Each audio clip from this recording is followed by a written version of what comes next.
और ये भविष्य के लिए भी है कि हमारे कहीं ना कहीं इंजीनियर काम को नहीं देखते हैं, काम ऑलरेडी कहीं ना कहीं होता है, उसको संविदाकार पे छोड़ देते हैं। संविदाकार पैसा बचाने के लिए अनाप शनाप तरीके से काम को करता है।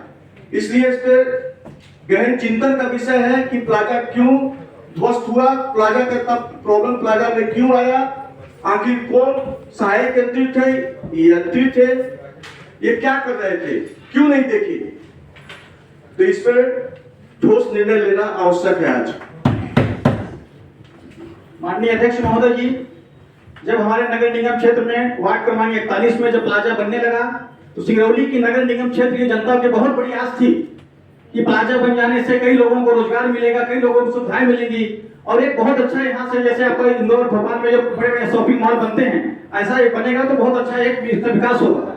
लेकिन माननीय अध्यक्ष महोदय जी, प्लाजा भ्रष्टाचार का शिकार हो गया। माननीय अध्यक्ष महोदय जी, आपको हम बताना चाहते हैं कि जब प्लाजा बरसात में जब उसमें सील की गई तो नगर निगम माननीय आयुक्त महोदय जी द्वारा वहां जाके पत्राचार करके उन लोग व्यवसायियों का लाइट काट दिया गया, वहां से बाहर निकाल दिया गया। नगर निगम के कोई भी कर्मचारी ये नहीं सोचा कि उन लोग के बाल बच्चे कहाँ जाएंगे, कैसे आजीविका चलाएंगे।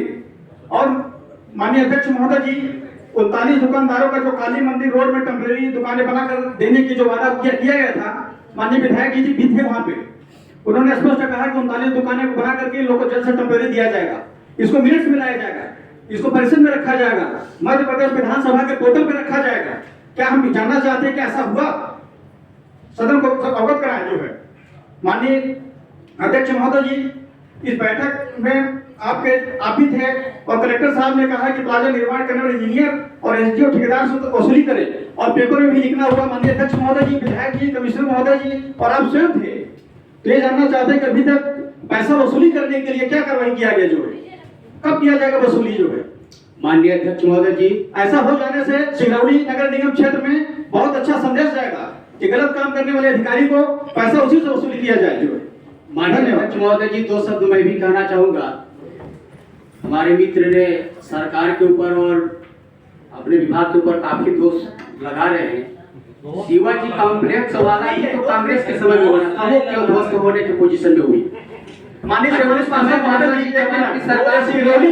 के जनता टैक्स का पैसा है, ये आपको दोष नहीं है। तो भ्रष्टाचार हुआ है तो इसको परिषद में आया है, डिमांड में पास होकर बेटा है, इसको बात करना पड़ेगा। क्यों नहीं किया ऐसा? आज सरकार जो है पासी लोग हैं, ऐसा नहीं होना चाहिए था। इसमें जमीन नहीं है आपके। माननीय अध्यक्ष महोदय जी, अभी शिवाजी कॉम्प्लेक्स में जो 26 लाख 38 लाख का घोटाला हुआ था, परिषद में सभी के सामने किया था, उन्हें कहा हो गया परिवार का बस्ती है, संदेश भेजो एक इंच जैसे ऐसा नहीं होना चाहिए। जो उनके समय में 5-5 एकड़ जमीन पट्टा बांटने के लिए था, क्यों नहीं बंटवाया गया? सीधे से सरकार के दोष लगा रहे हैं।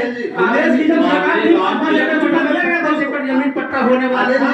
आज हमारे पूरे उससे वंचित है। सभी लोग पहले किसी को सारे लोग शांति से अपना अपना एक सुझाव चर्चा समय में उनके विरोधाभास चर्चा ना हो, इसलिए सीधे इसमें निर्णय करना है। दोष न लगाएं। हमारी भारतीय जनता पार्टी आज आप देख लीजिए पारदर्शिता की पार्टी है। हमारे आपके सरकार में निर्माण हुआ है, आपके सरकार में निर्माण हुआ है, ये कांग्रेस नहीं हुआ है। उनके समय में बनी है। शिवाजी सरकार जी पहले समझिए आप कि उन्होंने मैं समझ रहा हूँ सरकार जी, आज आपको समझ क्या नहीं समझ पा रहा हूँ मैं। हम बता दे रहे हैं। पहले वो समझ नहीं पा रहे हैं। मैं समझ पा रहा हूँ भाई साहब, क्या चर्चाएं हुई, चर्चाएं हुई मध्य प्रदेश के उन्होंने शिवाजी कॉम्प्लेक्स में कोई चर्चा नहीं हुई, इसलिए ऊपर कर रहे हैं और वहाँ चले गए ना, इस सदन में बात कर रहे हैं। माननीय अध्यक्ष महोदय जी, ये पेपर बता रहे विधायक जी बोल रहे थे कि हमने एक मिनट भाई, माननीय अध्यक्ष मुझे भी कुछ कहना है। विधानसभा और सरकार सबकी होती है। शिवाजी को सुन लीजिए। पार्टी जीतती जरूर सबकी होती है। अनिल जी के प्रश्नों का उत्तर है। जिस दिन हमने बोला है उस दिन ही चीफ सेक्रेटरी को पत्र लिखा है, शासन से जांच करने का आदेश आ गया। कमिश्नर साहब बताइए, जितने भी प्रकरण में हमारी बातचीत हुई है, चाहे वो प्लाजा का हो, चाहे वो राजपूत और साहू की लड़ाई या मकान का हो, चाहे वो आपके घोटाले का हो। आप लोग भले यहाँ जो भी करते हैं, जो भी हमारे संज्ञान में आया, मैं शासन को सीधे चीफ सेक्रेटरी महोदय को पत्र लिखा। उस पत्र की तीनों जांच हमारे पास का मैसेज में भी कंफर्मेशन है और पत्र भी आ चुके हैं। अब इसको नगर निगम को बताना है कि आपके पास कार्रवाई क्या हो रही है। अगर पूछना चाहते हैं सदन में हमारे सदस्य तो आप अवगत करा दें और उस पर आप चिंता मत करिए। किसी सरकार के बारे में टीका टिप्पणी करने का कोई ऐसा नहीं है। नगर निगम अपने आप में सक्षम है, आपकी परिषद भी सक्षम है। इसके बाद भी यहाँ प्रदेश सदस्य होने के नाते, विधायक के नाते बैठता हूँ तो हमारे संज्ञान में जो आता है उसकी कार्रवाई मैं तत्काल करता हूँ और उसकी जांच भी हो रही है। जांच होने के बाद क्या आता है रिजल्ट के लिए तो भाई शासन स्तर पर जो आएगा वही आपके बीच में आएगा और कार्रवाई के लिए आपको स्वस्थ सदन कराएगा कि आप आगे क्या कार्रवाई करेंगे। क्योंकि पत्र लिखा है तो कार्रवाई ऊपर से हो रही है। इतना ही अनिल जी ने कहा, विधायक जी बोले हैं तो विधायक जी जो बोले हैं उसका पत्र की कॉपी है, कहेंगे तो पत्र की कॉपी माननीय विधायक जी, हमने नहीं बोला, पेपर में जो आपने बोला वो हम दिखा रहे हैं कि आपने जो पेपर में कहा था उस बात को हमें अवगत कराया। चलिए ठीक है। मध्य प्रदेश सरकार का चीफ सेक्रेटरी सबसे बड़ा पद होता है और उनके जांच के नीचे सारे विभाग आते हैं और उनको पत्र लिखा जिसकी जांच की कार्रवाई आपके नगर निगम में आ चुकी है। कमेटी भी वहां से तय हो चुकी है। अब यह है कि जांच में कितना टाइम लगता है वो तो भाई जांच का विषय है, उसके समय आने दीजिए। हम भी संतुष्ट होंगे, आप भी संतुष्ट होंगे, सब मिलकर के एक ही करेंगे।